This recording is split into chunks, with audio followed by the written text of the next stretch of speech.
Seigneur Tabaraka wa Ta'ala a donné à ad-du'a, à l'invocation. Savons-nous invoquer Allah Azza wa Jal? Invoquons-nous notre Seigneur Tabaraka wa Ta'ala comme il se doit? Est-ce qu'on s'est frappé à la bonne porte lorsqu'on a une demande quelconque à faire? Ou est-ce qu'on perd notre temps tout simplement parce qu'on a frappé à la mauvaise porte? Comment invoquer Allah Jalla wa Ala de telle sorte qu'Allah accepte notre invocation et de telle sorte qu'on puisse se rapprocher sereinement de notre Seigneur Tabaraka wa Ta'ala? On va tenter modestement de répondre à ces quelques interrogations. Félicitations à toutes celles et ceux qui, lorsqu'ils sont touchés par une détresse quelconque, un souci, un problème, une joie quelconque, eh bien savent à quelle porte frapper. Hani Allahum, félicitations. Tout simplement parce que ces gens-là ont compris qu'à travers ad-du'a, l'invocation, la demande à Allah subhanahu wa ta'ala et pas à d'autres que Dieu, notre Seigneur tabaraka wa ta'ala, est une source de félicité, de joie, de réussite. Fi dunya wa fil akhirah. Pour celles et ceux bien sûr qui savent frapper à la bonne porte. Celui qui invoque Allah a su frapper à la bonne porte. Celui qui n'invoque pas son Seigneur, l'unique tabaraka wa ta'ala, a frappé à la mauvaise porte. Il va s'essouffler, il va se fatiguer, il va perdre son temps. Tout simplement car cette porte ne s'ouvrira pas. Et il ne cessera de frapper sans qu'elle ne s'ouvre. Contrairement à celui qui aura frappé à la bonne porte. Sache qu'Allah subhanahu wa ta'ala répond. Allah accepte les demandes. Allah accepte les invocations.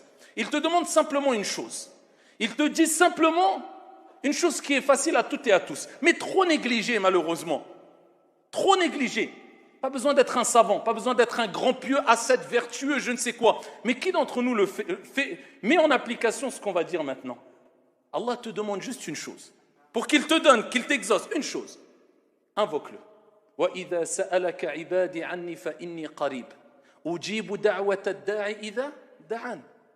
Allah il dit, lorsque mon serviteur t'interroge sur moi, je suis tout près. وَإِذَا سَأَلَكَ عِبَادِ عَنِّي فَإِنِّي قَرِيبٌ. Je suis tout près. أُجِيبُ دَعْوَةَ الدَّاعِ إِذَا دَعَانِ. Je réponds, j'accepte. Je réponds à la demande du demandeur, de celui qui demande. Quand il me demande, quand il me demande. Combien de gens prétendent demander à Allah subhanahu wa ta'ala lorsqu'ils ont un problème, alors qu'il l'a fait qu'une fois tout au long de son problème qui dure peut-être des jours, des semaines, des mois, et quand il l'a fait avec un cœur qui était distrait. Ensuite, il dit, j'ai demandé à Dieu. Tu n'as pas demandé à Dieu. Tu as prononcé des choses de manière mécanique. Tu n'as pas vraiment invoqué Allah subhanahu wa ta'ala. Car si tu lui avais demandé, eh bien Dieu dit dans le Coran, فَإِنِّي قَرِيبٌ أُجِيبُ دَعْوَةَ الدَّاعِ إِذَا دَعَانِ. Je suis proche du demandeur, de celui qui m'invoque. Mais savons-nous invoquer Allah? Est-ce qu'on sait vraiment l'invoquer? Est-ce qu'on l'a déjà vraiment invoqué comme on va le voir? Hadith wa la haraj. Le prophète alayhi salatu wassalam nous rappelle à travers un récit prophétique rapporté par Ibn Majah qu'Allah subhanahu wa ta'ala se met en colère. Ça veut dire quoi se met en colère ici? Walillahi al-mathalul a'la. Regardez bien. Regardez ce que Dieu dit, tellement que Dieu aime voir ses serviteurs, peu importe. Tu as commis des péchés, tu fais des péchés, personne d'entre nous est parfait, moi le premier. Mais Dieu te dit, demande-moi, implore mon pardon, implore mon secours, implore mon aide. Si tu le fais comme il se doit, eh bien je te répondrai, je serai satisfait de toi. Contrairement à celui qui aura abandonné la du'a, l'invocation. Qu'est-ce qu'il dit le prophète alayhi salatu wassalam? Man lam yas'alillah yaghdab alayh. Celui qui ne demande pas à Dieu, il ne fait pas de du'a. Il ne veut pas invoquer Dieu, il a des problèmes, il va voir Foulan et Allan. Va voir les gens pour qu'ils t'aident, il n'y a pas de problème. Mais avant tout, demande à celui qui a créé les gens et qui peut enlever le problème, ôter le problème en moins d'une fraction de seconde. Quand il veut quoi que ce soit, il dit kun fayakun, sois ici, frappe à la bonne porte, prends pas d'intermédiaire. Ou demande à Dieu avant tout et ensuite va chercher les causes. Va chercher assistance auprès des causes. Mais c'est Dieu qui enlève les soucis, c'est Dieu qui assiste, c'est Dieu qui apporte, c'est Dieu qui retient, c'est Dieu qui donne. Subhanahu wa ta'ala. Et le prophète dit, celui qui n'invoque pas Dieu, yaghdab alayh. Allah se met en colère. Walillahi al-mathalul a'la. Regarde l'image de celui qui t'est cher, de ton père, de ta mère, d'une personne qui t'aime. Eh bien, lorsque cette personne-là va voir que tu avais besoin d'aide, mais tu ne lui as pas demandé, et tu es parti demander à autre, ou tu n'as demandé à personne jusqu'à ce que tu te retrouves dans une situation périlleuse, délicate, dangereuse quelquefois, lorsque la personne qui t'aimait va apprendre que tu ne lui as pas demandé de l'aide et il aurait pu t'aider jusqu'à ce que tu te retrouves dans cette situation mauvaise, dans la pauvreté ou autre, comment va-t-il réagir? Il va s'énerver ou pas? Il va être en colère contre toi. Pourquoi tu ne m'as pas demandé? Mais pourtant il t'aime. Cette colère est une preuve d'amour. Eh bien Allah Jalla wa ala wa lillahi al-mathalul a'la. C'est dans ce sens qu'Allah subhanahu wa ta'ala te dit, celui qui ne m'invoque pas, yaghdab alayhi, Allah se met en colère contre lui. Parce qu'Allah te veut du bien, Allah t'aime. Allah veut que tu lui demandes quand tu as des problèmes, pour qu'il t'aide.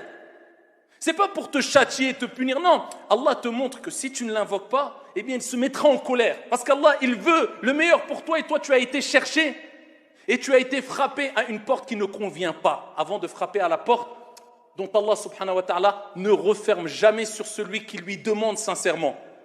وَإِذَا سَأَلَكَ عِبَادِ عَنِّي فَإِنِّي قَرِيبٌ.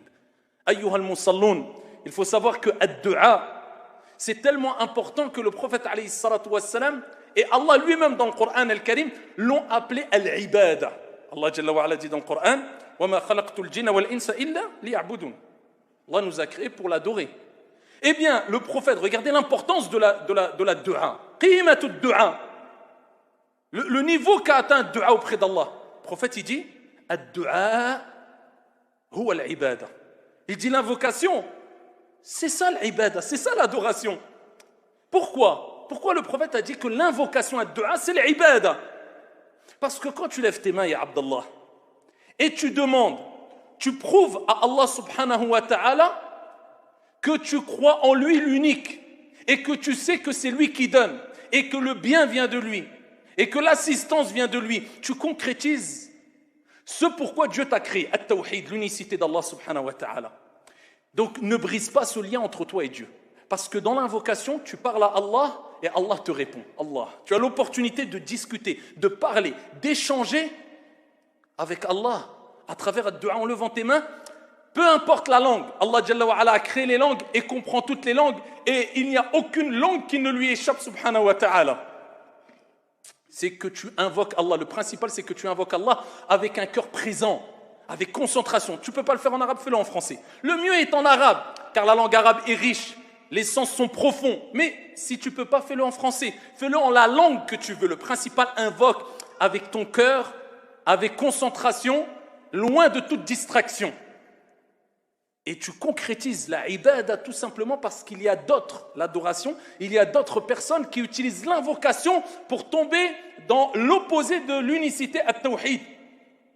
Ils invoquent des statues, ils invoquent des morts, ils invoquent al-qubur, ils invoquent des tombes, ils invoquent je ne sais quoi. Alors que nous, dans notre croyance, il est demandé d'invoquer que Dieu l'unique. Ad-du'a lillahi azza wa jal. Wa idha sa'alta fas'alillah, kama qala alayhi salatu wassalam. Wa idha ista'anta fasta'in billah. Ni plus ni moins. Quand tu demandes, demande à Allah. Et quand tu cherches secours, assistance, cherche secours et assistance qu'auprès d'Allah Azza wa Jal. Je répète, ça ne veut pas dire qu'on ne peut pas demander à une personne de nous aider ou de nous... Mais je parle des choses dont seul Dieu peut te donner.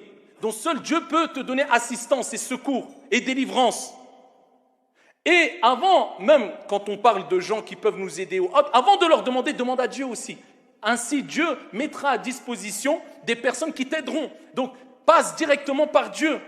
Allah subhanahu wa ta'ala nous rappelle que les critères, les caractéristiques des serviteurs ibadur rahman, Allahumma ij'alna minhum, les serviteurs du miséricordieux, parmi les sifat, les caractéristiques, c'est quoi? وَالَّذِينَ لَا يَدْعُونَ مَعَ اللَّهِ إِلَهًا آخَرَ. Et tout de suite après, Dieu il dit quoi? وَلَا يَقْتُلُونَ النَّفْسَ الَّتِي حَرَّمَ اللَّهُ إِلَّا بِالْحَقِّ وَلَا يَزْنُونَ وَمَنْ يَفْعَلْ ذَلِكَ يَلْقَى أَثَامًا إِلَى آخِرِهِ. Allah Jalla wa ala dit, et il parle des serviteurs du miséricordieux, ce sont celles et ceux qui n'invoquent avec Dieu aucune autre divinité. Donc la preuve qu'il est important de concrétiser al-ibada, l'adoration dans le du'a. Et compléter son adoration, c'est compléter l'invocation comme il se doit, invoquer Dieu comme il se doit, multiplier les invocations.